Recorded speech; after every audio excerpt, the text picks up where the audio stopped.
Hello दोस्तों, मैं हूं अमरदीप सिंह। आप सभी का स्वागत करता हूं अपने यूट्यूब चैनल सीजीपीएससी नॉलेज में। दोस्तों, जो हमारी 10 मिनट वीडियो सीरीज चल रही थी, आज उसकी 10वीं क्लास है और इसके अंतर्गत जो टॉपिक हम आज कवर करने वाले हैं वो है जजिया कर। देखिए, जजिया कर आखिर लगाया किसने, क्यों लगाया, जजिया कर होता क्या था, इसका पूरा इतिहास क्या है, ये पूरा आज की क्लास में हम कवर करने वाले हैं। क्योंकि अधिकतर राजा के काल में अगर हम जजिया कर पढ़ते हैं तो हमेशा हमेशा हमको पेपर में कंफ्यूजन आता है कि किसने जजिया कर लगाया था, किसने हटाया था। तो वो कंफ्यूजन ना रहे इसलिए हमने भारत में जो जजिया कर का इतिहास रहा है पूरा एक वीडियो में आज कवर करने की कोशिश करेंगे। और उम्मीद है कि आपको ये वीडियो जो है कहीं ना कहीं फायदा पहुंचाएगा। आपको पेपर में जब भी यहाँ से क्वेश्चन आए तो आप आसानी से उन चीजों को कवर कर लेंगे। तो अगर आपको वीडियो अच्छा लगे, वीडियो में बताई हुई कुछ भी चीज आपको अच्छी लगे तो वीडियो को जरूर लाइक करेंगे, चैनल को सब्सक्राइब करेंगे और वीडियो को ज्यादा से ज्यादा शेयर करेंगे। चलिए स्टार्ट करते हैं हम जजिया कर। तो देखिए, जजिया कर के इतिहास जानने से पहले थोड़ा सा हम उसका बैकग्राउंड समझ लेते हैं कि जजिया कर भारत में आया कैसे। तो देखिए, एक्चुअल जो सिंध का क्षेत्र था, अखंड भारत में सिंध का क्षेत्र आता था जो वर्तमान में पाकिस्तान का क्षेत्र है। तो सिंध में मेन रूप से हिंदुओं का शासन था, ठीक। और वहां पे 700 ईस्वी के आसपास चाच नामक एक शासक अपना सिंध के आसपास के क्षेत्र में शासन कर रहे थे। चाच के बेटे होते हैं दाहिर। अब जब दाहिर का शासन सिंध के आसपास के क्षेत्र में आता है तो सिंध की एक सीमा समुद्र तल से भी लगती थी। तो वहां पर जो समुद्र तल से सिंध की जो सीमा लग रही है वहां पर जो है लुटेरे लोग आकर रहने लगे थे दाहिर के शासन काल में। तो जो भी अरब जहाज जाते थे सिंध के क्षेत्र के आसपास से समुद्र के क्षेत्र से होते हुए लंका से लेकर श्रीलंका से लेकर अरब कंट्रियों तक जो भी जहाज जाते थे वो समुद्री लुटेरे उन जहाजों को लूटने लगे। तब जब अरब कंट्री के जहाज लूटने लगे तो अरब कंट्री जो थी उज्बेकिस्तान, तजाकिस्तान, ईरान, वहां के शासक जो हैं वो सिंध के शासक दाहिर को बोले कि आपके क्षेत्र में हमारे जहाज को लूटा जा रहा है तो आप जो है इसका मुआवजा हमको दे दो। लेकिन जो दाहिर थे उन्होंने मुआवजा देने से मना कर दिया। इसी के कारण अरब के क्षेत्र से मोहम्मद बिन कासिम जो है वो भारत में आक्रमण करने के लिए आया ताकि जो अपना जहाज लूटा उसका मुआवजा वसूल क्योंकि वो नहीं कर पाए, इसी के लिए अब उन क्षेत्रों पर अपना अधिकार जमाने के लिए मोहम्मद बिन कासिम जो कि 17 साल का था उस समय, मोहम्मद बिन कासिम आक्रमण करता है सिंध के क्षेत्र में। और सिंध के क्षेत्र में जैसे कि मैंने आपको बताया यहां पर हिंदुओं का शासन उस समय चल रहा था। तो सिंध के क्षेत्र में मेन रूप से सिंध का देवल क्षेत्र था, वहां पर जाकर मोहम्मद बिन कासिम ने सबसे पहले आक्रमण किया और सिंध का जो देवल क्षेत्र था उसको मोहम्मद बिन कासिम ने जीत लिया। यह आक्रमण 712 ईस्वी के आसपास हुआ और मोहम्मद बिन कासिम ने इस क्षेत्र को जीत लिया।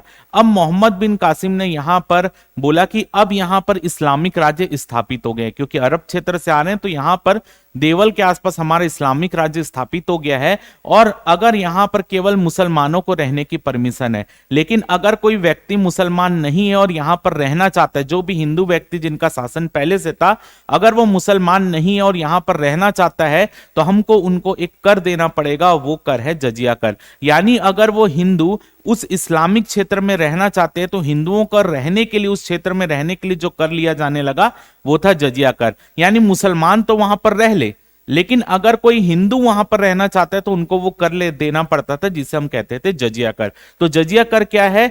हिंदुओं को इस्लामिक क्षेत्र में रहने के लिए जो कर देना पड़ता था उसे बोला जाता था जजिया कर।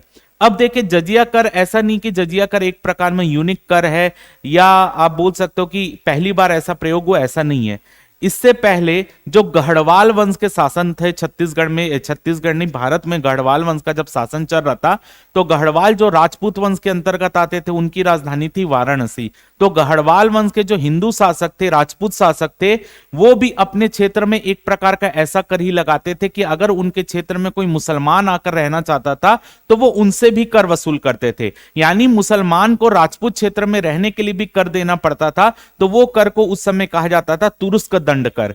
तुरुस्क दंड कर क्या है? जो गढ़वाल वंश के शासक थे, राजपूत शासक थे, वो अपने क्षेत्र में मुसलमान अगर कोई रहने आते थे तो उनसे जो कर वसूल करते थे उसको बोलते थे तुरुस्क दंड कर। क्लियर? तो इसी टाइप का ही कर एक प्रकार से आगे चलकर जजिया कर हुआ, जो कि इस्लामिक राज्य लेने लगे। अगर कोई वहां पर मुसलमान नहीं रहता, उनके बदले कोई गैर मुसलमान वहां पर रहने आता था तो उनसे ये कर लिया जाता था। ठीक है। अगर मैं जजिया कर के इतिहास की बात करूं तो मैंने अभी बताया सर्वप्रथम मोहम्मद बिन कासिम ने सिंध के देवल क्षेत्र में जजिया कर लगाया था। तो सबसे पहले जजिया कर किसने लगाया? सिंध के देवल क्षेत्र में मोहम्मद बिन कासिम ने लगाया।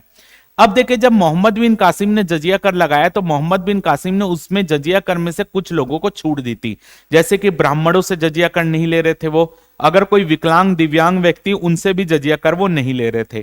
ठीक, लेकिन जब समय आगे बढ़ा, सल्तनत काल का समय चालू हुआ और तुगलक वंश का शासन आया, तो तुगलक वंश के एक शासक हुए फिरोज तुगलक।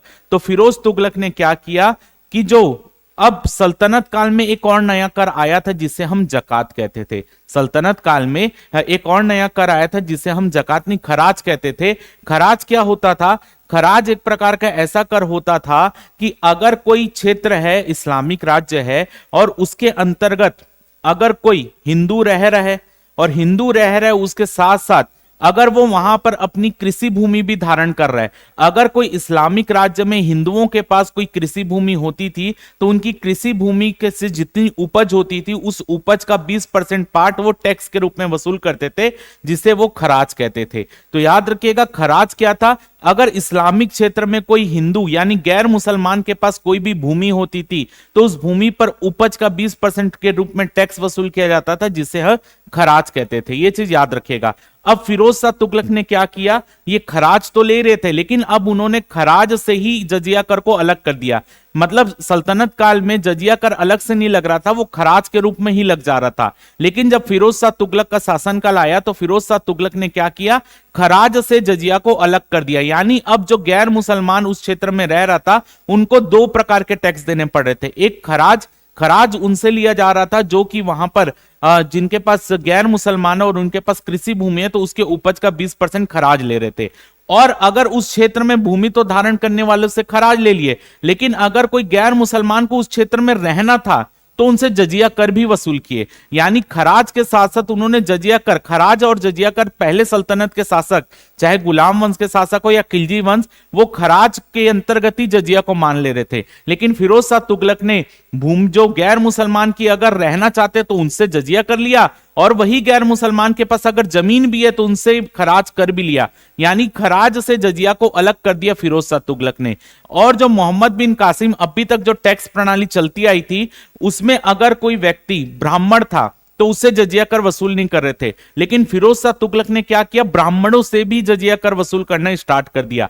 तो ब्राह्मणों से किसने जजिया कर वसूल करना प्रारंभ किया? फिरोज शाह तुगलक। तो ब्राह्मण जो थे यहां पर जब जजिया कर उनके ऊपर फिरोज शाह तुगलक ने लगाया तो ब्राह्मण यहां पर अनशन में बैठ गए। ठीक है, तो अनशन में बैठ गए तो जो वहां पर बाकी गैर मुसलमान लोग रह रहे थे ब्राह्मणों के अलावा, उन्होंने यहां पर बोला कि आप ये अनशन खत्म कर दीजिए, आपके बदले जो जजिया कर लिया जा रहा है वो हम दे देंगे। यानी ब्राह्मणों ने जहां पर जजिया कर का विरोध किया था तो वहां पर कोई सुल्तान जब मानने के लिए तैयार नहीं हुए, तब यहां पर जो बाकी नगर के लोग थे जो गैर मुसलमान थे उन्होंने बोला आप जजिया कर मत दो, आपके बदले आपकी जो इतनी भी राशि होगी वो हम पटा देंगे। तो यहां पर याद रखिएगा, फिरोज शाह तुगलक ने ब्राह्मणों से भी जजिया कर लेना स्टार्ट किया था।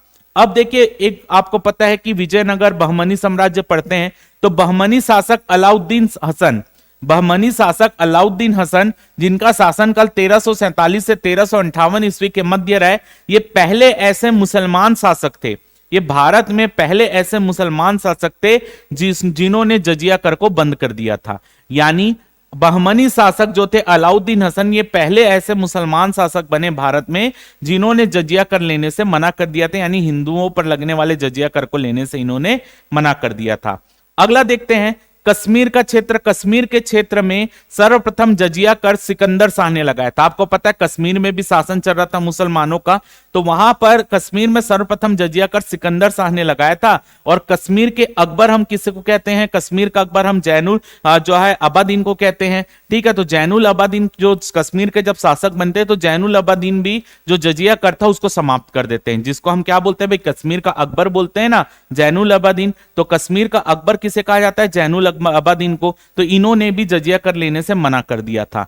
तो आपसे पूछा जाए कश्मीर में जजिया कर किसने लगाया? सिकंदर शाह ने। कश्मीर से जजिया कर किसने हटाया? जैनुल अबादीन ने। अब देखते हैं अकबर।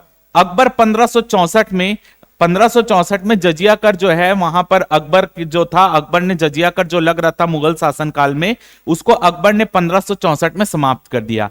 तो 1564 में अकबर ने जजिया कर को समाप्त किया। तो जो वहां पे कट्टरपंथी थे इस्लामिक, उन्होंने इस जजिया कर के हटाने का विरोध किया, जिसके कारण अकबर को 1575 में फिर से जजिया कर लगाना पड़ा। अब जजिया कर 1575 में अकबर ने लगाया, उसके बाद वापस अकबर ने 1579 से 80 के बीच में अकबर ने वापस जजिया कर को बंद कर दिया। यानी जजिया कर पहले अकबर ने हटाया, फिर उसका विरोध हुआ तो फिर जजिया कर लगाया, और उसके बाद फिर जजिया कर को हटा दिया। अब देखते हैं औरंगजेब का शासनकाल। तो औरंगजेब ने 1679 में वापस जजिया कर लगा दिया। अब अकबर ने हटा दिया था 1579-80 में, औरंगजेब शासनकाल में आया तो 1679 में औरंगजेब ने वापस जजिया कर लगाया। अब देखिए एक मुगल शासक बनते हैं फर्रुखसियर। फर्रुखसियर ने 1713 ईस्वी में जजिया कर को हटा दिया। अब जो औरंगजेब ने जजिया कर लगाया, जब फर्रुखसियर शासक बना तो फर्रुखसियर ने जजिया कर को हटा दिया। लेकिन 1717 ईस्वी में उसने जजिया कर को वापस लगा दिया। फर्रुखसियर भी पहले हटाया फिर वापस लगा दिया। अंत में मोहम्मद शाह रंगीला जब मुगल शासक बनते हैं तो 1720 ईस्वी में जाकर मोहम्मद शाह रंगीला जो रहते हैं, वो सवाई मिर्जा राजा जय सिंह, सवई के जो मिर्जा राजा थे जय सिंह, यानी आपके राजपूत वंश के शासक बोल सकते हैं। तो राजा जय सिंह के कहने पर क्या किया, जो मोहम्मद शाह रंगीले थे उन्होंने जजिया कर को समाप्त कर दिया, और ये जजिया कर का आखिरी था। यानी इसके बाद कोई भी जजिया कर नहीं लगा। तो जजिया कर की शुरुआत कहां से हुई थी? मोहम्मद बिन कासिम से। और जजिया कर का अंत कहां हो रहा है? मोहम्मद शाह रंगीला से। तो मोहम्मद है, मोहम्मद बिन कासिम, मोहम्मद शाह रंगीला। तो लगाया किसने? मोहम्मद बिन कासिम। हटाया किसने? अंत में जजिया कर का अंत कहां हुआ? मोहम्मद शाह रंगीला ने जजिया कर का अंत किया सवाई मिर्जा राजा जय सिंह के कहने पर। तो उम्मीद है कि आपको जो जजिया कर का इतिहास है वो आपको पूरा समझ आ गया होगा कि जजिया कर कैसे लगाया गया, कैसे हटाया गया, आपको समझ आ गया होगा। तो अगर आपको वीडियो में कुछ भी अच्छा लगा होगा तो वीडियो को जरूर लाइक करेंगे, चैनल को सब्सक्राइब करेंगे, ज्यादा से ज्यादा वीडियो को शेयर करेंगे। फिलहाल के इस वीडियो में सिर्फ इतना ही। जय भारत, जय छत्तीसगढ़।